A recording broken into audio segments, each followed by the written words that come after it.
This episode of the Creep Street Podcast is brought to you by Martini Coffee Roasters. You know, people always look at me weird when I say I start off every morning with a big old martini. But then I set them straight, and I tell them I'm talking about Martini Coffee Roasters coffee. A delicious coffee made by the Martini family. They roast their coffee using a traditional method of sight and sound to roast those little babies to perfection. And they also sell green coffee beans for those home roasters out there. And right now, fans of the Creep Street Podcast can get 20% off their entire order by using the code CREEPSTREET at martinicoffee.com. Once again, for 20% off your order, use the code CREEPSTREET at martinicoffee.com. Martini Coffee Roasters, the perfect coffee to keep you creeps caffeinated. You've taken a wrong turn down Creep Street.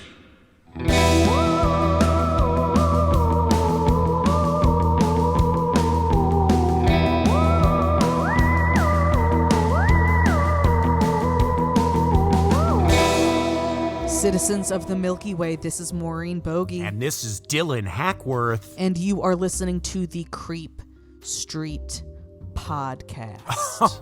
Oh, you've survived. You survived October of terror. I mean, what a staked October. Yeah.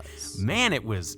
Hopefully it left you in a exhaustion of ecstasy. Oh, yeah. You know what I mean? Like you're having your cigarette right now. November is your cigarette month. Oh, God. I guess I agree. But what a way to put it. You know? Well, I'm a wordsmith. Oh, God. But yes, October was one hell of a month, and we are so happy that we have gotten through it together with these very spooky episodes that we did. Oh, yeah. But November is going to be a little different. Oh, yes. And keep in mind, that doesn't mean it won't be spooky. No, of course not. Of course, as you know, it's Creep Street, baby. We do spooky all year round. But we're just kind of spreading our wings a little bit in November. That's right. Kind of doing some different stuff. Oh, yes. But before we get into all that, before we start off November, just a quick reminder to please like, rate, subscribe, tell a friend about us, tell a family member about us, tell you that coworker that you have a crush on about us, tell your teacher, tell your priest. Oh, wow. Tell your babysitter. Please do. Tell yourself. Look yourself in the mirror and be honest with yourself. You fucking love this show. Yeah, and it needs to be spread, and we so appreciate it when we see new reviews or, new shares and, things like that, new follows. It really means the world to us, and it really helps us out a lot and helps the podcast grow, so thank you for doing that. Now, you can follow us on Instagram at Creep Street Podcast. Twitter, we're at Creep Street Pod. We're on TikTok, baby. There we're on Creep Street Podcast. Ooh. We also have a Facebook page. Of course we do. But on our Facebook page, we have a subgroup called Citizens of the Milky Way. And this is just a fun little group where anyone can post in there, post memes, articles, stories, questions, ideas, anything like that. And we pop in and, interact in there sometimes as well. Feel free to check that out. Once again, it's called Citizens of the Milky Way, a Creep Street fan page. Yes. Now, here's the deal. I know a lot of you lately have been thinking one episode a week is just not enough. It's not, folks. It is not. We know you've been thinking that lately. Here's the thing. We got the solution for you. We got more content. It's at patreon.com/creepstreetpodcast. Oh, yeah. Music to my ears. There we have all sorts of great bonus content. We have movie reviews, movie commentaries, short stories, interviews, spoiler casts, full bonus episodes, and so much more. Oh, yeah. In fact, this bonus episode we did in October, we gave them more black-eyed kids encounter stories. Oh, God. Ooh. So scary. Freaky, folks. Once again, you can check that out at patreon.com/Creep Street Podcast. Now, last week we talked about the devil in Childress. Very interesting episode. Makes you wonder what was going on there. Was this just the satanic panic popping off? Did something happen? Did a little bit of both? I Right. don't know. It is a mystery and a very odd, more recent story. In the grand scheme of things, more recent. You're right, of course. But today we're doing something way different. Way different, folks. Way different, but still pretty damn creepy. Dylan, would you please tell us what the heck we are even talking about today? Citizens of the Milky Way, today we are talking about gnomes.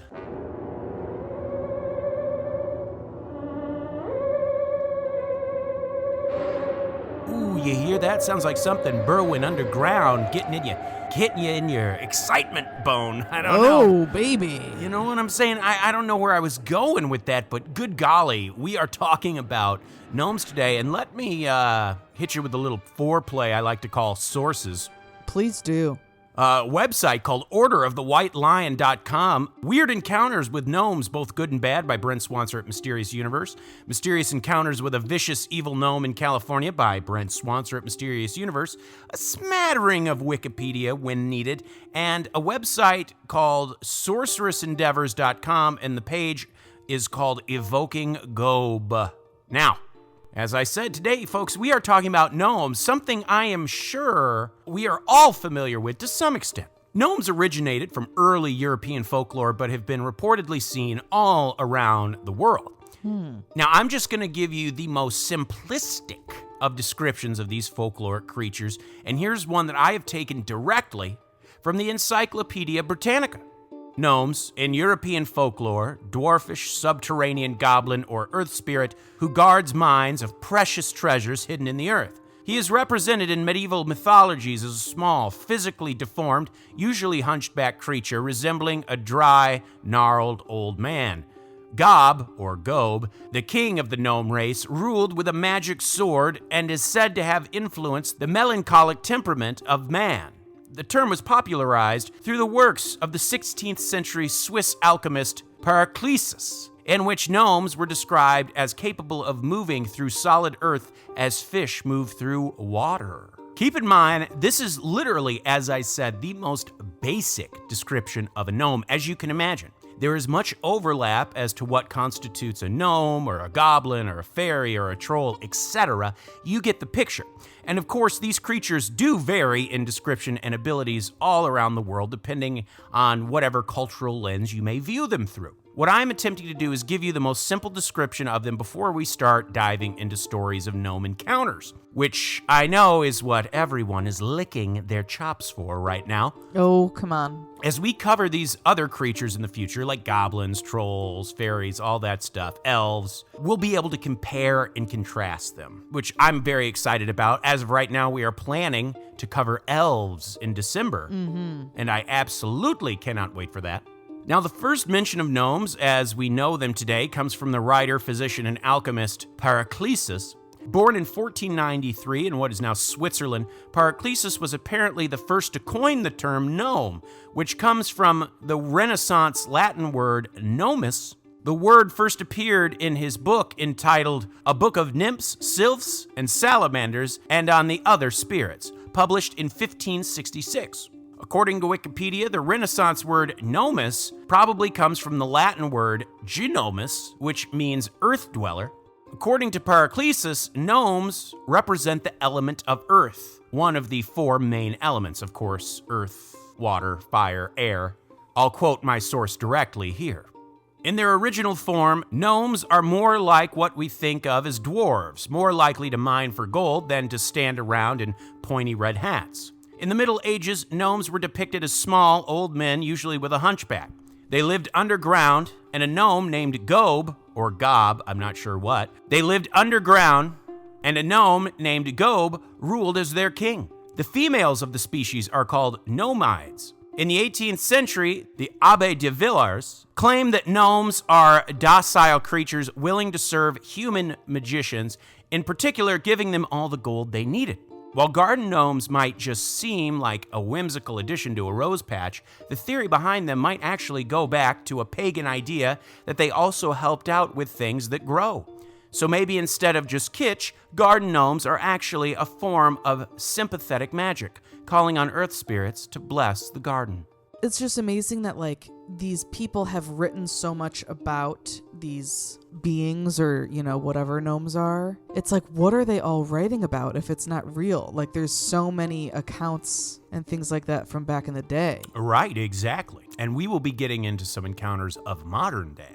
Oh, But before we get into the weeds, let's talk about the name that has now been mentioned above twice, Ghob, or Ghob, or however it's pronounced, the king of the gnomes. Now, from what I understand, Ghob is a key figure in esoteric beliefs and practices.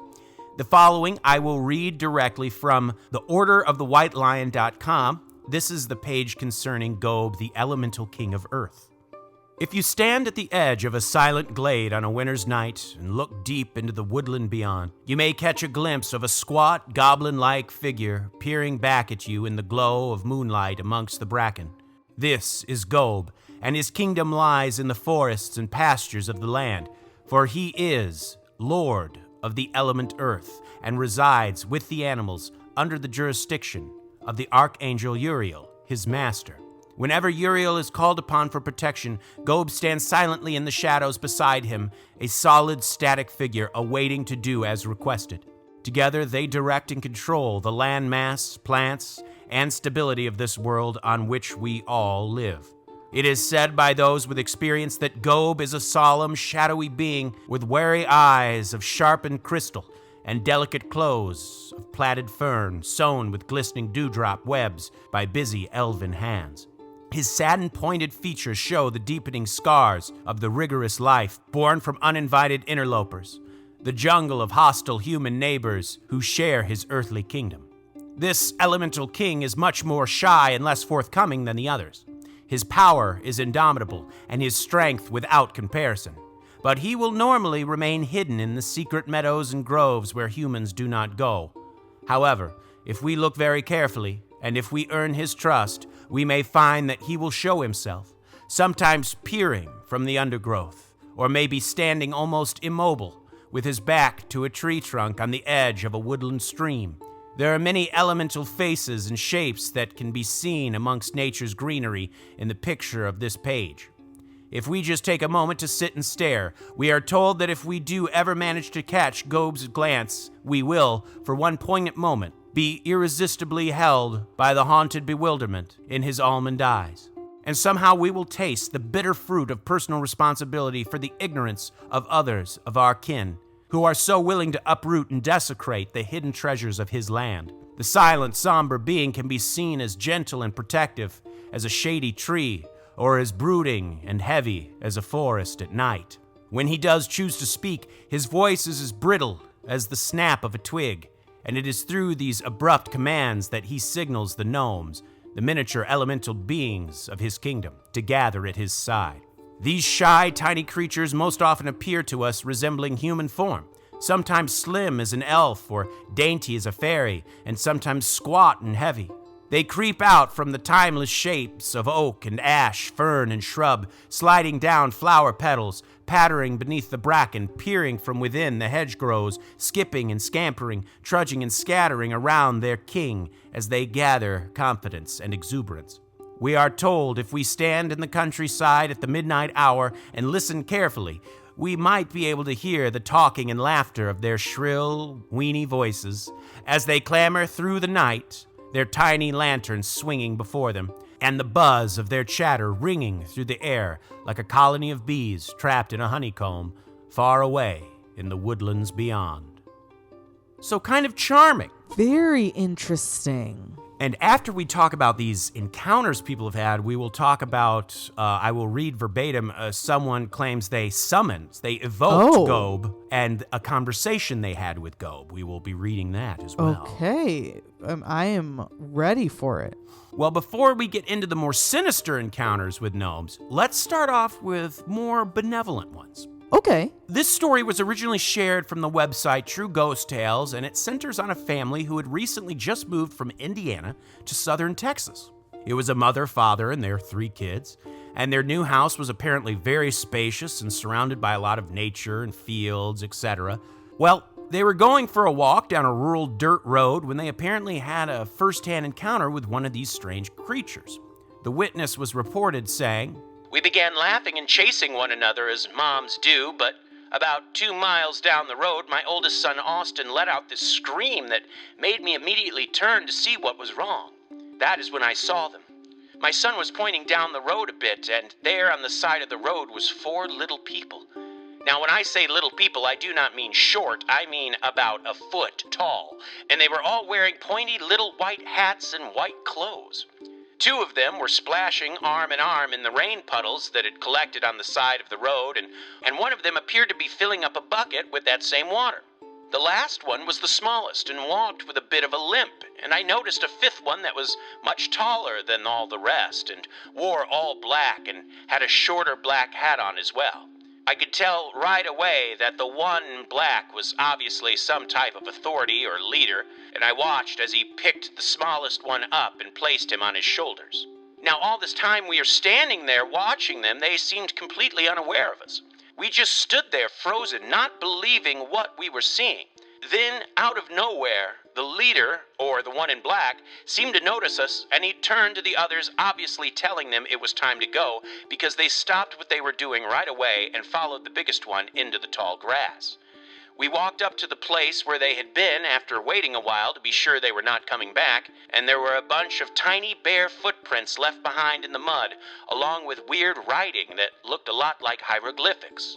We looked around the area, and I gotta tell you, there was no place around there they could have gone without us seeing them, or them having to cross the road to the other side where the woods are. Well, later that same night, that very night, when the family was back at home, the same witness stepped outside to have a cigarette. When she encountered these creatures once again, here is what she says. "I went out for a smoke, and I couldn't believe it. There they were again, just at the edge of my property, staring at me with such curiosity that for some reason made me not feel afraid of them. They began to copy or mimic my movements, and when I put my hands on my hips, they did so too. I finally sat down on my mother's old wheelchair and noticed how curious they seemed about the chair. I went inside after a while, and in the morning when I went back out there were lots of tiny muddy footprints all over the concrete patio leading up to the old wheelchair and all over the chair itself. I had to laugh. It just seemed so surreal to have seen them, and now this. Since then, I have seen the tiny people numerous times, and each time they seem to be observing me. I have never gotten any bad feelings or ill intentions from them, so I'm not scared of them anymore, but I gotta say, this was the weirdest thing I have ever heard of." Well, isn't that rather cute? Yes. This next story, however, not so cute. Oh, God. This happened to 2 families living in California. Very nice. And by all accounts, they were outright terrorized by these beings. Oh. The story concerns a woman named Tammy, who in 2004 moved with her 3 kids to a rural farmhouse that was not far from the town of Porterville, California. The location was located in the Joaquin Valley, right by the Tule River. Almost immediately after moving in, Tammy claims they were often plagued with the feeling like they were being watched. The source specifically describes the situation as like feeling the gravity of eyes upon them. Interesting choice of words, and we'll come back to why that is later. Okay. Of course, even while feeling these feelings, there would be no one around from what they could tell. Now, this property was about 100 acres, so it's pretty large. Tammy soon began to notice that this oppressive feeling of being watched was at its strongest when they were near an old barn that was located in a secluded corner of the property. In fact, as the source describes, the barn itself gave off a very foreboding impression. When in the vicinity of this barn, it seemed as though a cold, frigid air was coming from it, and it evoked a sense of dread in whoever was nearby. And it wasn't just people. Animals could not stand to be around the place either. That's how you really know. Absolutely. The family had many animals, dogs, a cat, chickens, turkeys, and even a duck, a lot of poultry. Oh, yeah. Yum.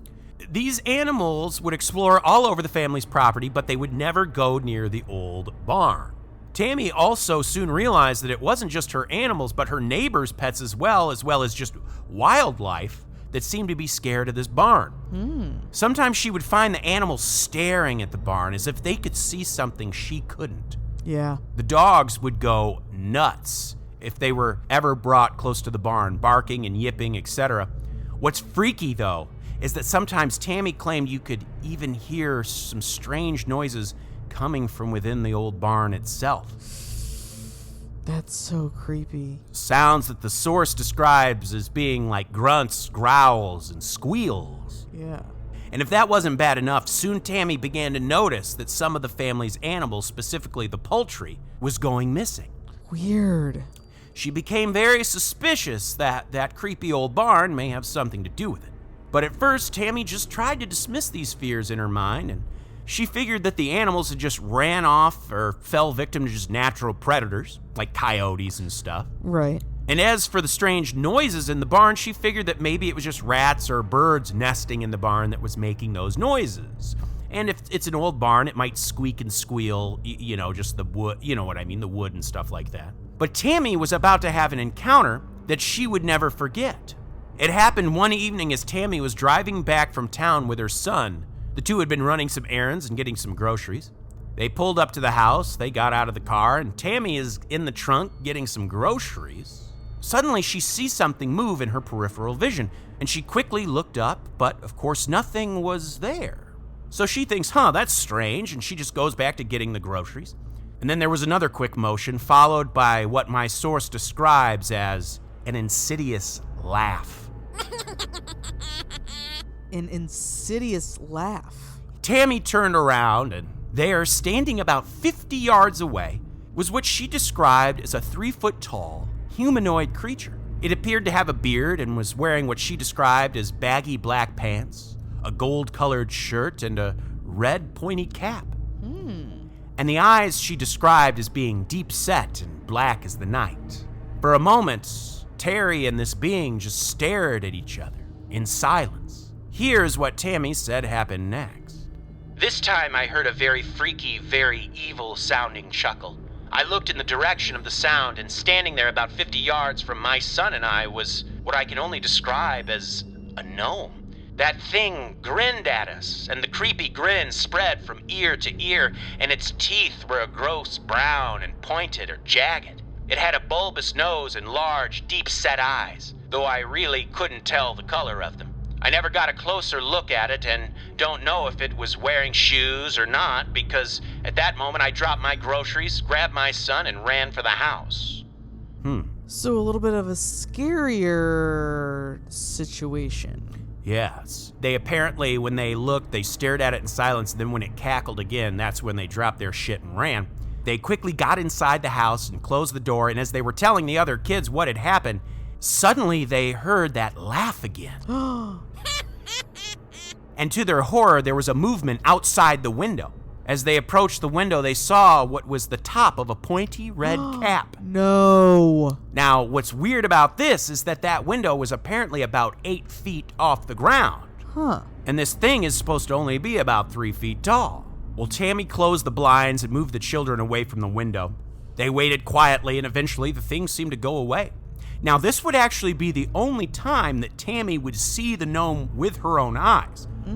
But she would often hear that laughing, and it was usually coming from the barn. Weird. Well, Tammy and her family would eventually move away from the house, but what's wild is there's something that Tammy's family didn't know. Apparently, the family that lived there before them had also had run-ins with this strange creature.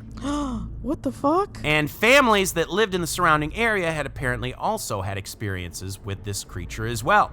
And even after moving, Tammy claimed to have had strange experiences regarding the gnome. She was quoted on the website Weird Fresno saying, I called it a gnome as that is what it resembles to me.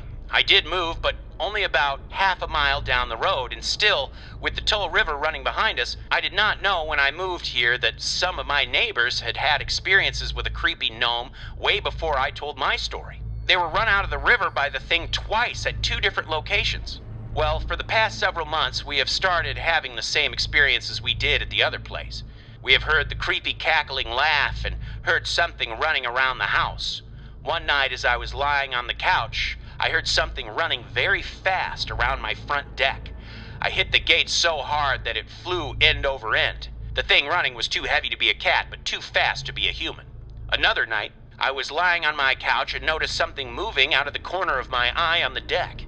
The mini blinds were down, but not shut, and I saw that creepy gnome or red hat standing next to a shelf on my deck where I kept my yard ornaments, fairies and things like that, which had gone missing. I closed the slats on the mini blind with my hand, but the curtain was pulled away from the slider, and I didn't see it, but I knew that it was looking at me through the open curtain. I tried to lie really still, and when my grandson came in, I told him what happened, and he pulled the curtain closed. He looked around outside, but only found some small footprints on a white shelf that is in our storage shed. So the thing is still here and terrorizing me and my neighbors. That's a crazy one. Yeah, well, guess what? It doesn't stop. Are you serious? Because a new family would move into Tammy's old house in 2010. Okay. And in 2011, that family was contacted by a paranormal author named Jason Offutt. He spoke with one of the members of the household, a person named Charlie Thomas, and apparently they too had been having strange experiences. She claimed that the family was regularly being terrorized by some gnome-like creature. They could tell right away that there was something weird about the old barn on the property, but just chose to avoid it. She said it started when one night the family began to hear eerie singing and chanting sounds coming from outside the windows, and it continued night after night. Well, things only began to get stranger when late one night after midnight, the couple was awakened by a sound that chilled them to their bones, says the source. They described it as a raspy, gurgling singing. They went to the window to see what was going on. Well, not far away from the house, there sat a small pond on the property. And standing by the small pond, they were shocked to see a strange figure. They said this being only stood about 3 feet tall and wore maroon pants and a baggy yellow shirt with a brown vest and a dark waistcoat. They said it had a bushy gray beard and, of course, a pointed red hat. They claimed that the eyes were small and black and that its teeth were discolored, jagged, and sharp. Some even looked broken.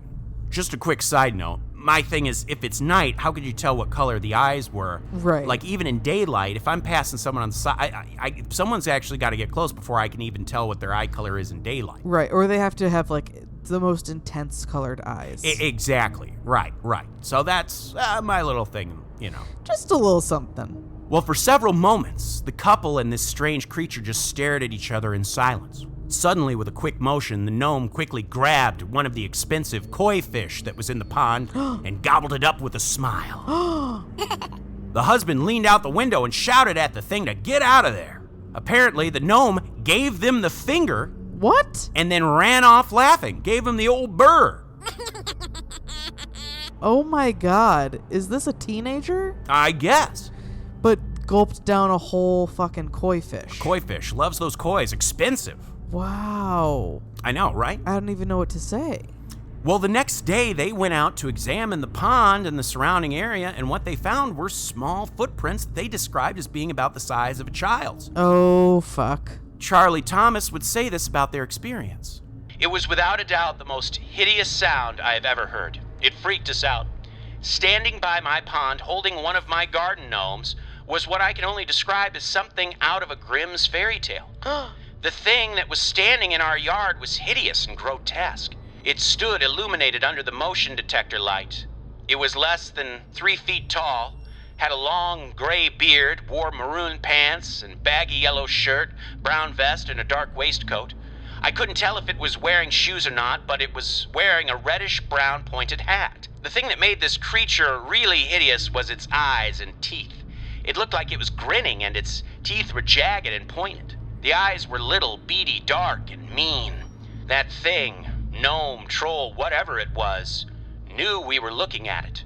And it reached into the pond and grabbed a koi. Right there in front of us, it dropped it in its mouth and swallowed it. We had noticed that every time we put fish in the pond, they disappeared. And we thought it was cats or raccoons eating them. After seeing that, I think that creepy little creature was the guilty party. Oh, little troublemaker. A little bit of a troublemaker. Big time. But that's so weird and gross. I know, right?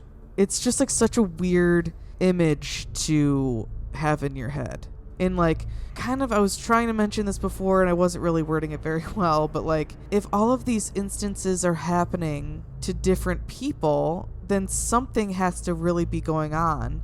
And what is really going on? And like, why do they all have these tall ass hats? I know, how funny that's, yeah. It's so weird. Now, this gnome creature was apparently drawn to the pond, as the family reported seeing it within close quarters of the pond several times, and as we know, they said their koi fish were going missing. My guess would be perhaps that it was used as a food and water source. Now, what's interesting is that when the family saw it, it was always in the dark of the early morning hours, usually around 3 a.m.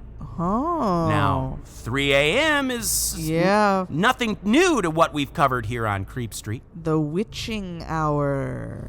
Ironically, the gnome creature seemed to be fascinated by the family's own garden gnomes that they had around the property as decoration. Oh. It would often be seen playing with them and even vandalize them from time to time. Well, the family decided one day to put away all the gnome decorations and get the fish out of the pond.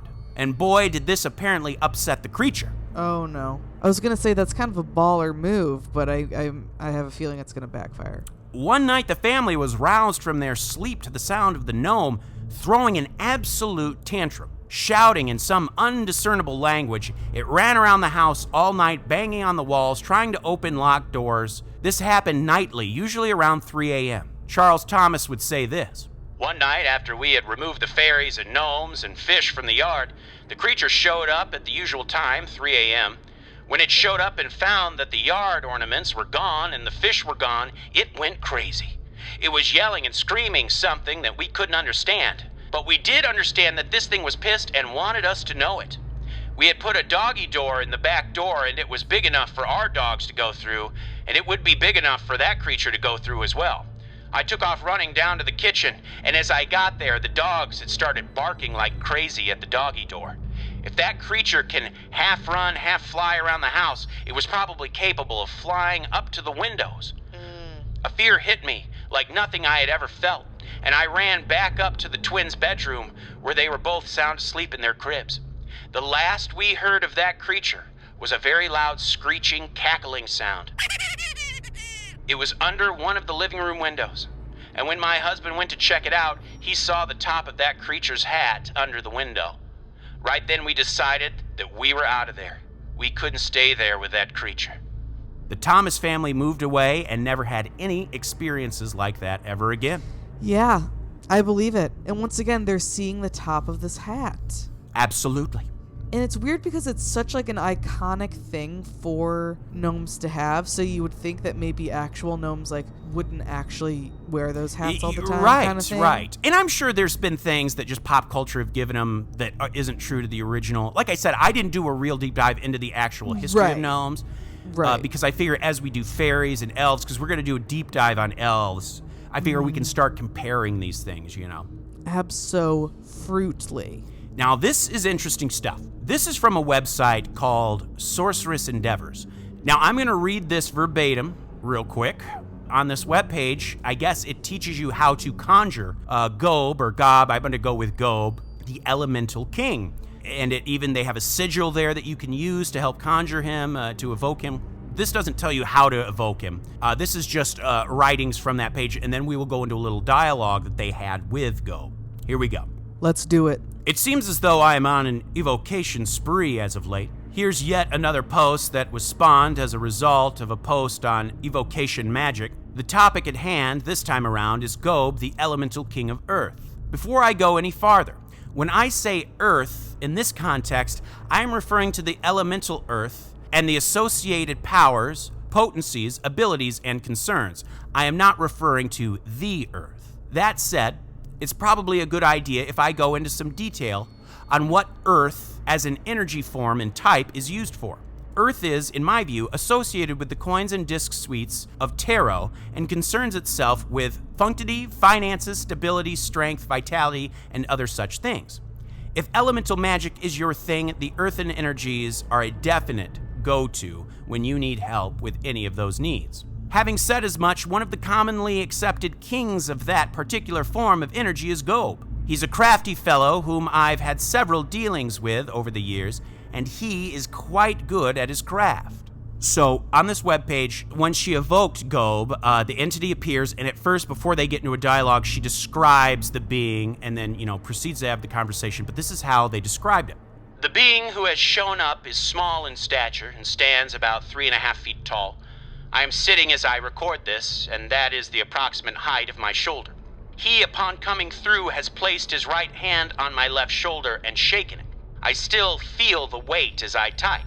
He wears a small bag as a hat, with a leather strap going over his right shoulder, over what appears to be overalls. The strap is connected to a bag of what I assume are gems and stones. On his right hip is a hammer, a small pick, and a rustic-looking knife. His skin has a bluish-green tint to it, not at all unlike sea moss. And now here is the dialogue between the two. I will be reading the person who evoked Ghob.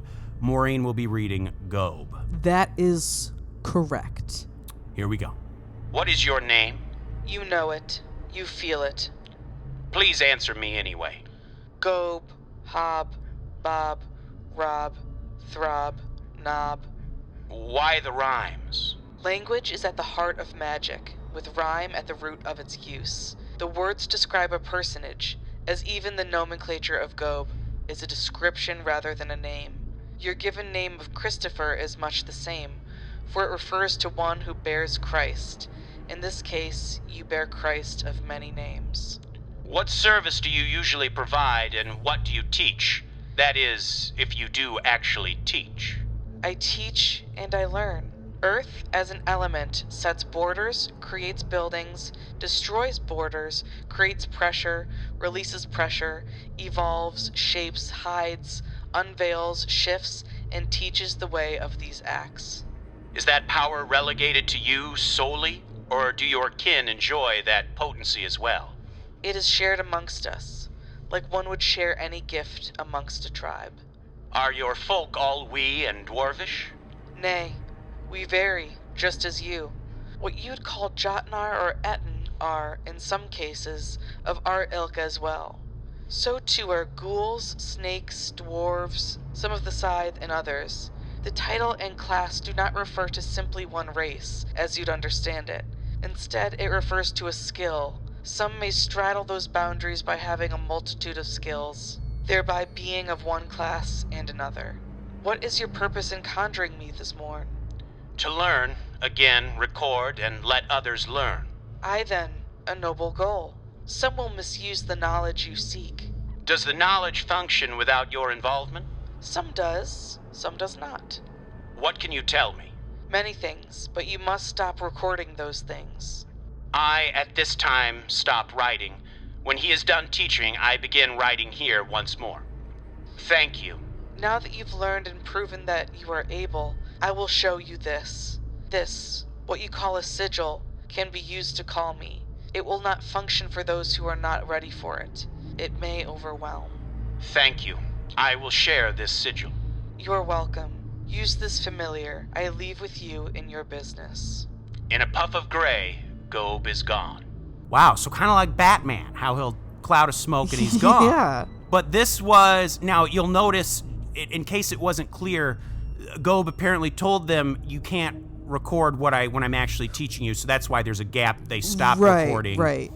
And then they picked up once they were done. But like, why is that, do you think? That's always a thing where they're like, I won't do it for the recording, or... Well, hey, I mean, you gotta amp up your fucking mystique. Well, that too, but hey, if you got the goods, you can't just give it away for free, baby. That's true. You can't just give it all away to everybody. Gosh darn it. Well, Maureen, that is Gnomes. So, Dylan, what do you think about gnomes? Like, what have you learned about gnomes from doing this episode that you didn't know before? Well, I had always known that there was so much to them I didn't know. Like I said, there's so much history as to like their real world, and by real world I mean how they were written in culture and how they differ from culture to culture. Apparently the most common place they're seen is in Central and South America. Oh, really? And we're going to do that on this month's Patreon. We'll dive into more gnome stories. But, there's such a from fairy tales to people's claimed real encounters over the centuries. There is a lot of fascinating history, but I don't know. I think I need to study more the history of them before I slap a label on it. Right. Slap a label. It's hard, man. It's hard to know what to do. But Dylan, thank you so much for doing all of that fantastic research. Of course. Another wonderful episode, and I think we all learned a lot about gnomes today. If you guys have any thoughts, questions, ideas about gnomes, or just about anything in general, but especially about gnomes, feel free to reach out to us at creepstreetpodcast@gmail.com, or you can reach out to us, you can DM us on any of our socials. Well, I got a list of names I wouldn't mind giggling by my koi pond. Okay, that's kind of cute. In fact, we have a newcomer to our top-tier Patreon subscribers. That's right, a newcomer. Folks, give it on up for the top-tier Patreon subscribers. Of course, the Dream James Watkins, the Finnish Face Fiat Lundqvist, the Madman Marcus Hall, the Vivacious Vicky McHugh, the Tenacious Teresa Hackworth, the Heartbreak Kid Chris Hackworth, the Oh-So Suave Sean Richardson, the British Bone Breaker Bex Martin, the Notorious Nicholas Barker, the Terrifying Taylor Lashmet, the Count of Cool Cameron Corliss, the Archduke of Attitude Adam Archer, the Sinister Sam Kiker, the Nightmare of New Zealand Noeline Vivilli, the Loathsome Johnny Love, the Carnivorous Kevin Bogey, the Killer Stud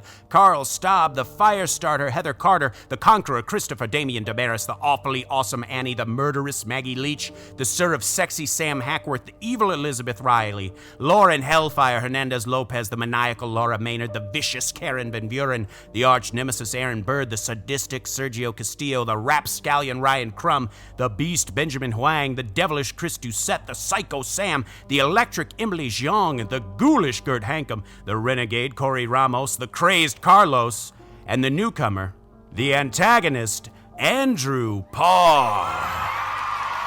Wow, Andrew, thank you so much for joining us and being a member of the Creep Street Homeowners Association. You are beyond welcome. You are beyond at home. We just love you. Thank you so much for being you.